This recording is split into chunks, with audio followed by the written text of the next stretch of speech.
Hello दोस्तों, कैसे हैं आप सब। एक बार फिर आप सबका स्वागत है आपके अपने channel Indira TV the story box में। आज हम सफ़र कहानी का भाग 3 आप सभी के सामने प्रस्तुत करने जा रहे हैं। मेरा नाम शेखर है और मैं इस खूबसूरत कहानी को लिखा है।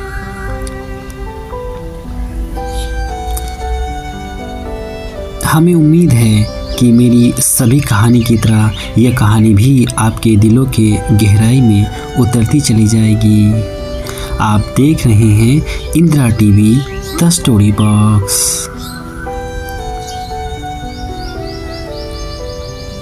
हम सफ़र कहानी का भाग 3। तो आइए इस खूबसूरत कहानी की शुरुआत करते हैं। शालिनी ने आंखें खोली, चेहरे से रजाई हटाई और फिर उठकर बैठ गई। दिन चढ़ चुका था। शालिनी ने रिस्ट वॉच देखी, 9:45 बज रहे थे। लगभग यही समय था गाड़ी के उस स्टेशन पर पहुंचने का जहां उसे उतरना था। उसने बैठे बैठे एक लंबी अंगड़ाई ली और पैर लटकाकर चप्पल टटोलने लगी। डिब्बों की केवल एक ही खिड़की पर शीशा चढ़ा हुआ था, शेष पूरी तरह बंद थी। शीशे से सूरज का प्रकाश भीतर आ रहा था। शालिनी ने थर्मस उतारा और उसे खोलकर देखा। थोड़ी सी कॉफ़ी बची रही थी। उसने कॉफ़ी के ढक्कन में उड़ेला और धीरे धीरे पीने लगी। काफ़ी समाप्त होते होते स्टेशन आ गया। ट्रेन प्लेटफॉर्म से लगते ही शालिनी ने खिड़की से झांक कर देखा। उतरने चढ़ाने वाले भीड़ में उसने बहुत दृष्टि घुमाकर देखा, किंतु उसे निराशा ही हुई। उसने एक कुली को पुकारा और उसे सामान उतारने को कहा। थोड़ी देर बाद शालिनी फर्स्ट क्लास के वेटिंग रूम में बैठी सोच रही थी कि अब उसे क्या करना चाहिए। वह पहली बार इस शहर में आई थी और जिन लोगों के यहाँ उसे जाना था वह उनका निवास स्थान भी तो नहीं जानती थी। वैसे थे वह उस शहर के प्रसिद्ध और प्रतिष्ठित लोग, और उसके घर तक पहुँचना कोई कठिन काम नहीं था। वास्तव में एमए कर लेने के बाद शालिनी विश्वविद्यालय की शिक्षा से अवकाश पा चुकी थी। मधुकर साहब का विचार था कि अब शालिनी का ब्याह हो जाना चाहिए और वह चाहते थे कि उसकी बेटी के लिए उन्हीं के समान किसी धनी घराने से कोई योग्य वर मिल जाए तो वह बेटी के हाथ पीले कर दे। बहुत देखने भालने के बाद उन्हें एक ऐसा लड़का पसंद आ गया जो उनके विचार में शालिनी के लिए अच्छा वर होगा और शालिनी भी उसे ज़रूर पसंद कर लेगी। मधुकर साहब के एक प्रिय मित्र थे। उनका नाम सेठ गोपाल दास था। वे कागज़ के 2 बड़े बड़े मिलों के मालिक थे। वे प्रतिष्ठित कारोबारी आदमी थे। गोपाल दास का कारोबार यहाँ तो था ही, किंतु उनका एक पुश्तैनी या खानदानी एक आलीशान कोठी थी। उस कोठी का नाम अबाइन बतन था। वहाँ के सारे कामकाज जिसे सेठ गोपाल दास का लड़का सतीश बड़ी कुशलता से संभाले हुए था। सतीश यहाँ से लगभग 1000 मील की दूर पर अपने ही शहर में रहता था। उसकी माँ और बहन भी उसके साथ ही वहीं थी। वह दूसरे तीसरे महीने में अपने पिता से कामकाज के बारे में बातचीत करने के लिए यहाँ आया करता था। मधुकर साहब ने कई बार उसे देखा था और न जाने क्यों यह लड़का दामाद के रूप में उन्हें जच गया था। वह न केवल स्वस्थ और सुंदर था बल्कि अपने कामकाज में भी दक्ष था। नई उम्र का नौजवान था और लाखों का कारोबार संभाले हुए था। मधुकर साहब को विश्वास था कि उनके जरा से संकेत पर भी सेठ गोपाल दास इस रिश्ते के लिए सहमत हो जाएंगे, लेकिन वह चाहते थे कि इस बारे में शालिनी के विचार जान लेने के बाद ही वह बात को बढ़ाएं। मधुकर साहब ने अपने इस चुनाव की बात न तो सेठ गोपाल दास से की और न शालिनी से, और वह शालिनी से बात भी क्या करते जिस वातावरण में उन्हें बेटी का पालन पोषण किया था और जैसे उसने उच्च शिक्षा प्राप्त की थी। यह ज़रूरी था कि वह स्वतः से पति के लिए अपना चुनाव करे, भली भांति देखभाल कर ही कोई राय दे। उन्होंने सेठ गोपाल दास से भी अभी कुछ नहीं कहा और सोचने लगे कि कोई ऐसा रास्ता मिल जाए जिसमें स्वयं शालिनी सतीश के निकट रहकर उसके बारे में अपनी राय दे सके। शालिनी कॉलेज की पढ़ाई से तो अवकाश पा चुकी थी। मधुकर साहब ने उसे राय दी कि अगर वह चाहे तो 1-2 महीने के लिए कहीं घूम फिर आए। कई वर्षों से वह घर से निकलकर किसी और शहर में नहीं गई थी। शालिनी अपने पिता के इस प्रस्ताव से सहमत हो गई। मधुकर साहब ने इसके लिए सेठ गोपाल दास का अबाइन वतन निवास स्थान चुना। प्राकृतिक सौंदर्य के अतिरिक्त वहाँ एक ऐतिहासिक महत्व भी बहुत था और शालिनी की रुचियों को देखते हुए उसने महीना 20 दिन के ठहराव के लिए उचित था। दूसरे वहाँ शालिनी की रहन सहन का प्रबंध भी आसानी से हो सकता था। शालिनी ने पिता की सब बातें मान ली। मधुकर साहब ने सेठ गोपाल दास से बातों बातों में शालिनी के उसके शहर में कुछ दिनों के लिए जाकर ठहराने को जिक्र करते हुए उनसे कहा कि वह अपने घर में तार देकर किसी अच्छे होटल में शालिनी के ठहराव का प्रबंध करा दे। इस पर सेठ गोपाल दास बिगड़ गए कि इतनी बड़ी उनकी अपनी कोठी होते हुए उनकी दोस्त की बेटी भला होटल में क्यों ठहरेगी। उन्होंने मधुकर साहब को इस बात पर मजबूर कर लिया कि शालिनी उन्हीं के यहाँ रुकेगी और कहा कि वह सतीश को लिख देंगे और वह स्वयं शालिनी को स्टेशन से अपने घर ले आएगा। चूँकि सतीश ने शालिनी को पहले नहीं देखा था, इसलिए उसकी पहचान के लिए सेठ गोपाल दास ने मधुकर साहब से शालिनी के लिए तस्वीर लेकर पूरे आदेश निर्देश के साथ बेटे को भिजवा दी। शालिनी को देखकर शायद उसके मन में भी अपने लिए बहू देखने का विचार आया हो। आप देख रहे हैं Indira TV the story box. गाड़ी रुकते ही शालिनी इस प्रतीक्षा में थी कि सेठ गोपाल दास के घर से कोई व्यक्ति स्वयं आकर उसे ले जाएगा। उन लोगों के पास तो पापा ने पहचान के लिए उसकी तस्वीर भिजवा दी थी, लेकिन उसे लेने तो कोई भी नहीं आया था। वेटिंग रूम में आकर उसने सोचा कि अगर उसे लेने कोई नहीं आया तो क्या होगा। उसके पास तो केवल 10 ही रुपए थे और इतने में वह ना किसी होटल में रह सकती थी और ना वापस लौट सकती थी। अभी वह इसी उधिर बुन में थी कि वेटिंग रूम का दरवाज़ा खुला और एक नौजवान आदमी शानदार अटैच हाथ में लटकाए भीतर आया। शालिनी ने लापरवाही से उसकी ओर देखा, लेकिन वह शालिनी को बहुत घूरकर देखा रहा था। उसने यूं एकटक घूरने पर शालिनी को अन्यासा हंसी आ गई और बोली, "it is ladies waiting room mister." Oh sorry, नौजवान गड़बड़ाकर बोला और उन्हीं कदमों पलटकर वेटिंग रूम से बाहर निकल गया। आप देख रहे हैं Indira TV the story box. Shalini बड़े ध्यान से उसके जूते को देखे जा रही थी। उसे लग रहा था कि यह जूता उसने कहीं देखे हैं।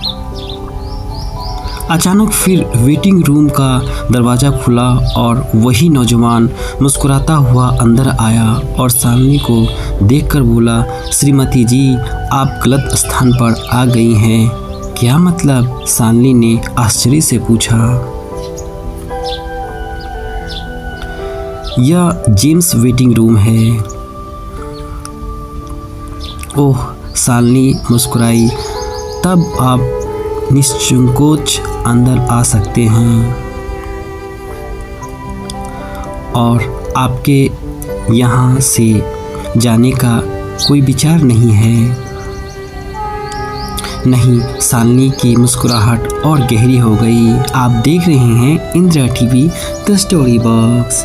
कमाल है, नौजवान मेज पर अटैची रखते हुए बोला, यह अच्छा नियम है कि पुरुषों तो महिलाओं के वेटिंग रूम में घूर भी नहीं सकता और महिलाएं ही पुरुष की हर चीज़ पर अपना आधिपत्य जमाए बैठी है।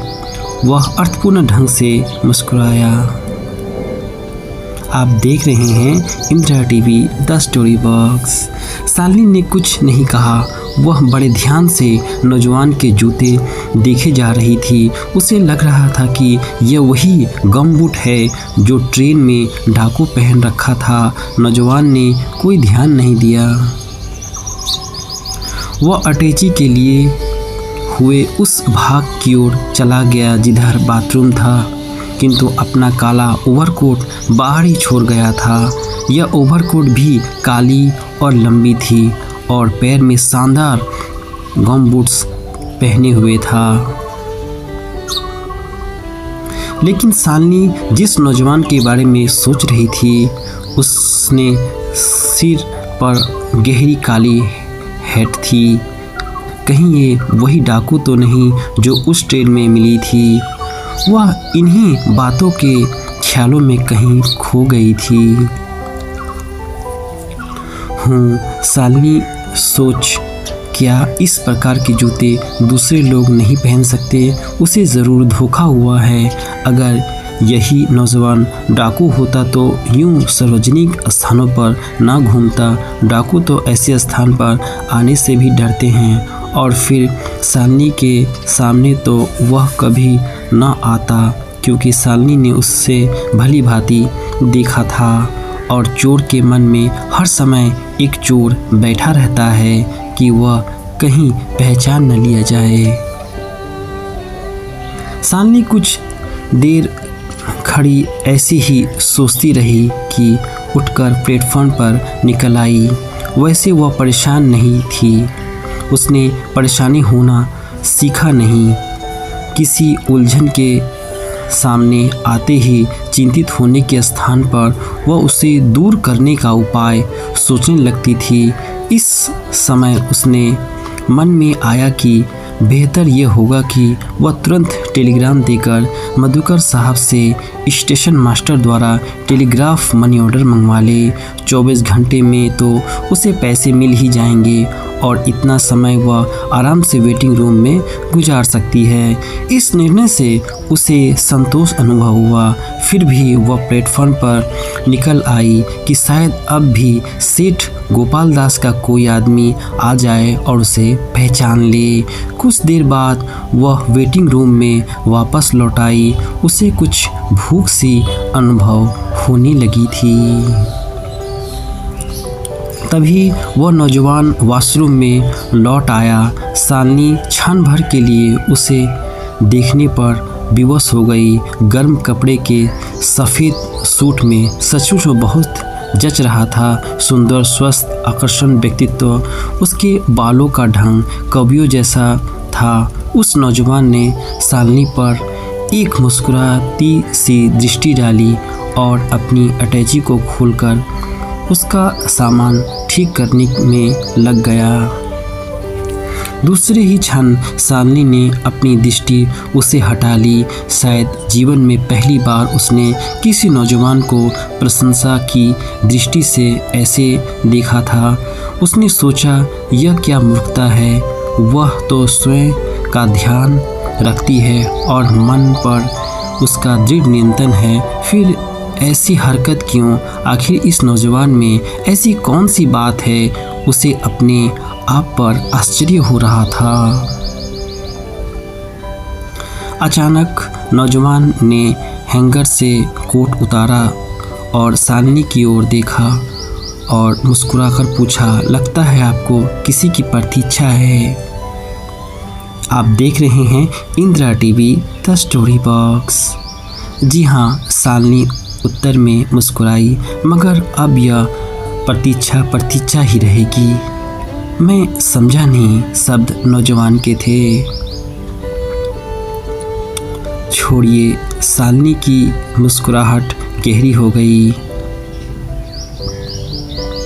समझकर करेंगी भी क्या? वैसे क्या आप इस शहर के रहने वाले हैं? जी हाँ, बचपन यहीं बीता है, शायद जन्म भी यहीं हुआ था। शायद, शालिनी हंस पड़ी। खैर, आप यहाँ के किसी अच्छे होटल का पता दे सकते हैं? आप होटल में ठहरोगे? नौजवान के स्वर में आश्चर्य था। क्यों, होटल में लोग नहीं ठहरते क्या? मेरा मतलब है आप शायद अकेली हैं। आप देख रहे हैं Indira TV the story box. नहीं, मेरे साथ मेरा साहस और दृढ़ आत्मविश्वास भी है। वैसे आपको आश्चर्य क्यों है? कुछ नहीं, वैसे क्या मैं यह पूछने की गुस्ताखी कर सकता हूँ कि आप कहाँ से आ रही हैं? शालिनी ने शहर का नाम बताया। नौजवान ने पूछा, यहाँ किसी विशेष काम से आए हैं?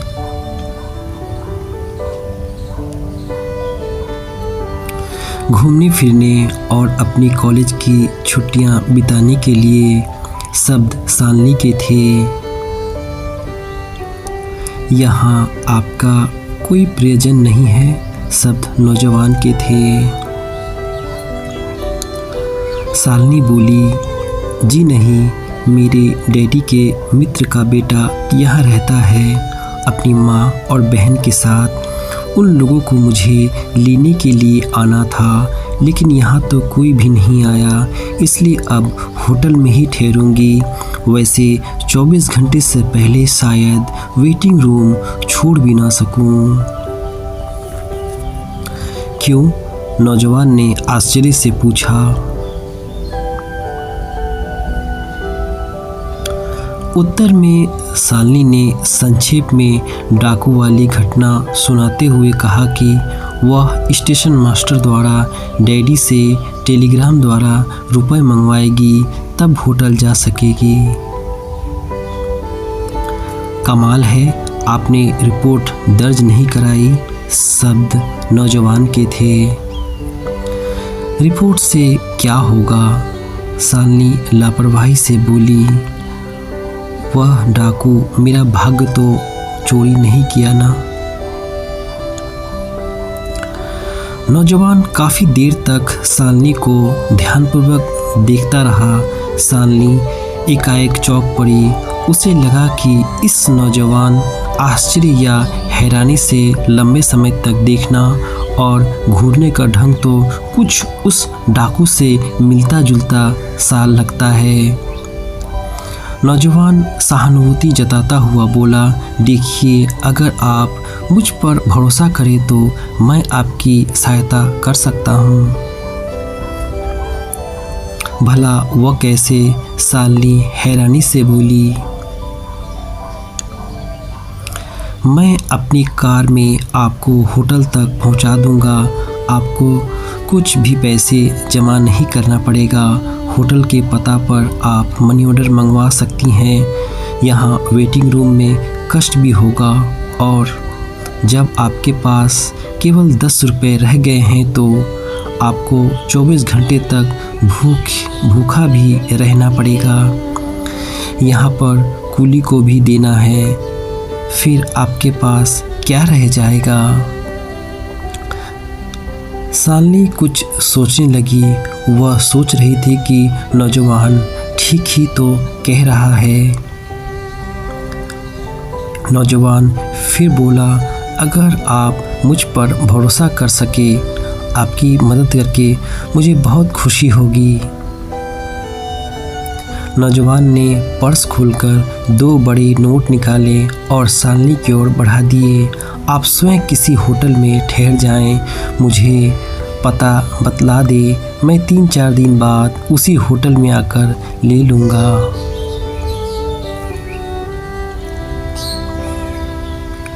नो थैंक्स, शालिनी मुस्कुराई, इसकी ज़रूरत नहीं, आप मुझे अपनी कार में ही होटल तक पहुंचा दीजिए, यही ठीक रहेगा।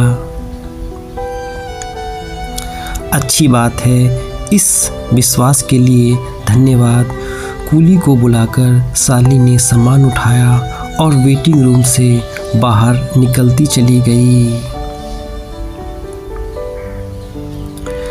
प्लेटफॉर्म पर चलते हुए नौजवान ने कहा, मुझे अखिल कहते हैं, मैं मामूली सा बिजनेसमैन हूँ।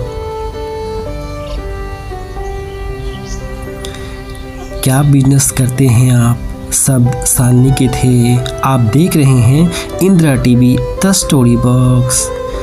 इधर का माल उधर, उधर का माल इधर, यानी एक्सपोर्ट इंपोर्ट। अखिल मुस्कुराया। वह लोग गेट के पास ही पहुंचे थे कि एक लड़की ने शालिनी को पुकारा और रोका, प्लीज़ सुनिए तो।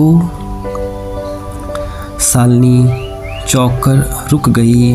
कूली और अखिल भी रुक गए थे। उसको रोकने वाली लड़की बहुत स्मार्ट थी। गहरे नारंगी रंग की साड़ी पर लाल ओवरकोट में उसका फूल सा गुलाबी रंग निखरा पड़ रहा था। पाँव में गहरे रंग के सैंडल थे, जिसके बीच उसकी बहुत ही सुंदर और कोमल उंगलियां झांक रही थी। वह लड़की शालिनी से कोई अधिक सुंदर तो नहीं थी। शालिनी उससे मुस्कुराकर पूछा, कहिए। क्षमा कीजिए, लड़की बोली, क्या आप मिस शालिनी हैं? जी हाँ, शालिनी मुस्कुराई। और आप शायद मिस सरिता हैं? जी हाँ, सरिता हंसकर बोली, मुझे खेद है कि हम लोग की थोड़ी सी भूल से आपको व्यर्थ ही परेशान होना पड़ा। वैसे मैं लगभग 15 मिनट से आपको ढूंढ रही हूँ। वेटिंग रूम में देखने का मुझे ध्यान ही नहीं आया। वास्तव में मैंने फ़ोन पर इंक्वायरी से गाड़ी के बारे में पूछा था। पता चला कि गाड़ी आधा घंटा लेट है, किंतु गाड़ी का ठीक समय पर आ गई। मुझे भूल हुई कि मैंने गाड़ी का नंबर गलत बता दिया था। खैर, शालिनी मुस्कुराए, अब तो आप आ ही गई हैं। सरिता हंस पड़ी। उसकी हंसी बड़ी आकर्षण थी। दोनों गालों में हंसते समय छोटे छोटे गड्ढे पड़ जाते थे और सफ़ेद सफ़ेद मोती जैसे दांतों की पंक्तियां चमक उठती थी। शालिनी ने अनुभव किया कि अखिल ने एक बार भी उसकी ओर नहीं देखा, और यद्यपि स्टेशन पर गुजरने वाले कितने ही लोग उसे देखकर होठों पर जवान फेरने लगते थे। कुछ देर बाद वह स्टेशन के बाहर थे। शालिनी ने मिस्टर अखिल से कहा, अच्छा मिस्टर अखिल, मैं आपकी बहुत आभारी हूँ। और मैं आपका, अखिल ने धीरे से कहा, और वह शालिनी से जाने की इजाज़त मांगी। शालिनी ने पल भर आश्चर्य से अखिल को जाते हुए एकटक देखती रही। कुछ देर बाद शालिनी फिर हंसती हुई सरिता की ओर मुड़ गई, जो सुंदर लैंड मास्टर कार की डिक्की में शालिनी का सामान रखवा रही थी। जब सामान रख दिया गया तो शालिनी ने कूली को पैसे दिए और सरिता के साथ कार की पिछली सीट पर बैठ गई। ड्राइवर ने कार स्टार्ट की। रास्ते में सरिता ने पूछा, यह आपके साथ कौन सज्जन थे?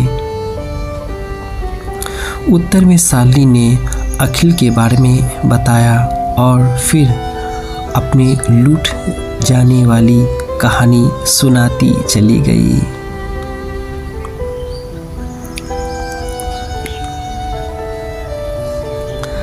हम कहानी का भाग 4 जल्द से जल्द लेकर आप सभी के सामने प्रस्तुत होंगे। तब तक अपने दोस्त और कहानी के हमसफ़र शेखर को इजाज़त दीजिए। अपना ख्याल रखिए। धन्यवाद दोस्तों। फिर मिलते हैं कहानी के अगली कड़ी में।